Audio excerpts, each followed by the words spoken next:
55 tanks, 40 armored carriers, 700 soldiers. On paper, this looks unstoppable. But what if every road they rolled down, every field they passed, every bridge they crossed was already wired to explode?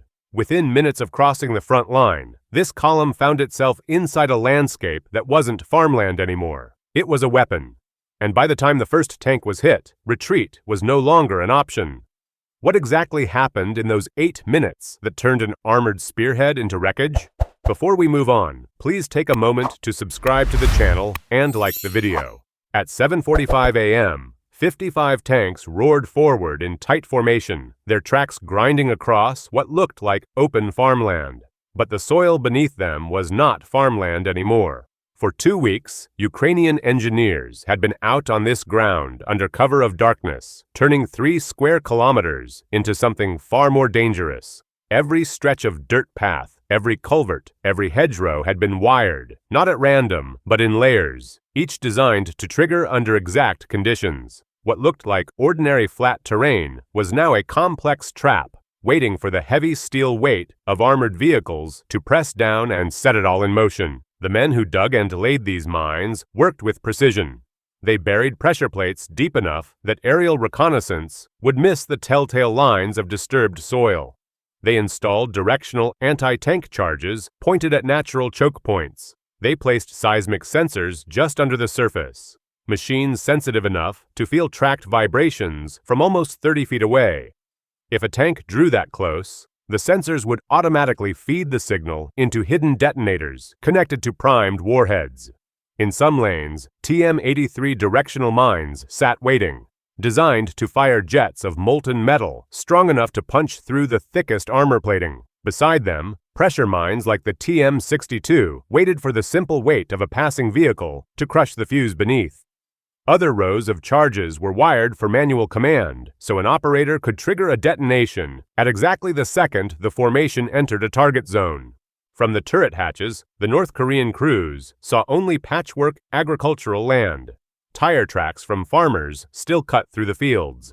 A few scattered irrigation ditches gave the impression of quiet countryside. The appearance of normal ground gave the advancing column confidence. Few thought it necessary to scout the flanks or probe ahead with dismounted infantry. What if they had stopped? What if even one platoon had dismounted to walk the ground? The results might have been very different. Instead, the lead tanks kept speed, maintaining formation in a straight, dense column. That single choice would magnify every danger hidden beneath them. Above, Ukrainian drones circled at medium altitude. Silent, invisible to the men inside those steel hulls, they recorded every movement. Live video was fed straight to fire direction centers. Hours earlier, artillery crews had already plotted map grids across the entire area, assigning fire missions to specific coordinates. Precision meant gunners did not need to make quick adjustments. The moment the vehicles entered the map squares, artillery could open fire without delay. For the men manning these guns, the battle had already been measured out in numbers and coordinates before the first tank even crossed the border. Nor were the escapes left unaccounted for. 2 small bridges behind the convoy had been prepared with demolition charges. The instant the column passed, engineers monitoring the drones could fire the switches and bring down the structures, cutting off retreat paths. The advancing tanks, unknowingly, had driven into a corridor where the exits had been carefully mapped and booby-trapped. From that moment on, they were no longer moving forward on their terms. They were being guided. By the time the first explosion hit at the front of the line, the full trap was already locked. Mines triggered, sensors passed signals, bridges collapsed. Artillery crews readied their preset coordinates. The vehicles that thought they were moving across open farmland were now boxed into a chessboard, each square wired for destruction. And once that first piece fell, there was no way back. The real collapse had only just begun, because the firepower aimed at the kill zone was still waiting to strike. At 8:04 a.m., the lead tank rolled directly over a buried charge. And in that single second, the landscape erupted. The explosion tore upward through its hull, throwing debris and black smoke high into the morning air. That single detonation was not an accident or random hit. It was a signal. Within moments, a line stretching nearly 4 kilometers became a corridor of fire. The very thing the column relied on Momentum was stripped away instantly. The crews were locked inside a zone where every move had been anticipated long before they arrived, and the full weight of that planning now began to unfold.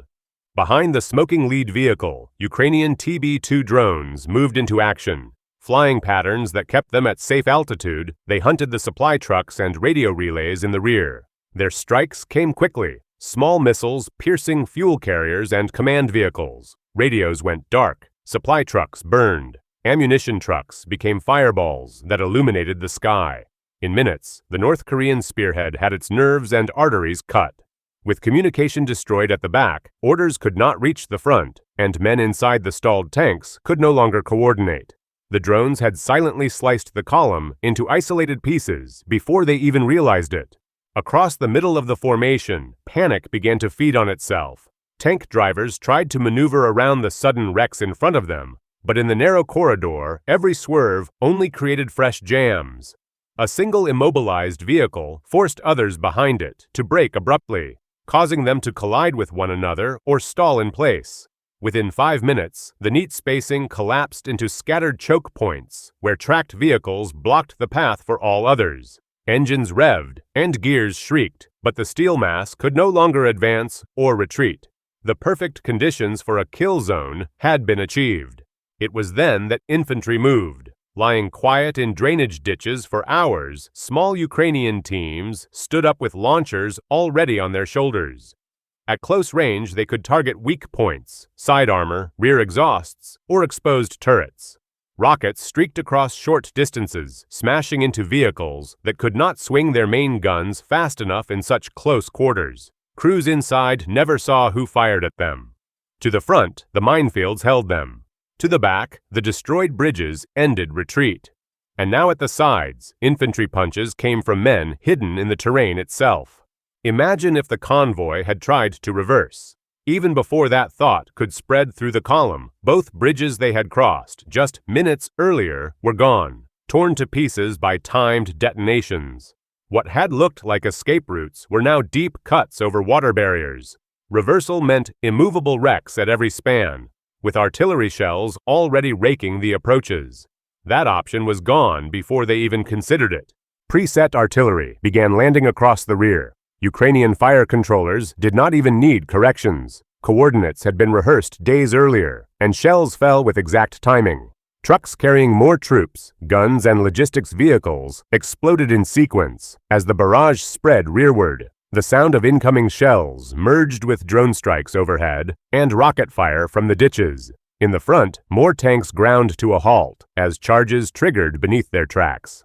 Ukrainian Oplot tanks now entered their role, firing from concealed angles at immobilized targets. Their gunners used overlapping arcs so that every disabled North Korean tank was caught inside a crisscross of fire. Each shot was deliberate, aimed at weapons that could no longer maneuver. Within minutes, the battlefield became a scrapyard of stalled hulks. The battle showed that overwhelming numbers meant almost nothing against terrain built into a weapon. 55 tanks and hundreds of soldiers were erased not by greater firepower, but by a system designed to collapse them from the ground up. Mines, sensors, and drones worked together as if the battlefield itself was alive, reacting to every movement with perfect timing. If networks like this can stop an armored spearhead in minutes, the balance of war changes. The next question is not whether Ukraine's trap worked, it's how this model of precision and coordination could shape every battlefield that follows.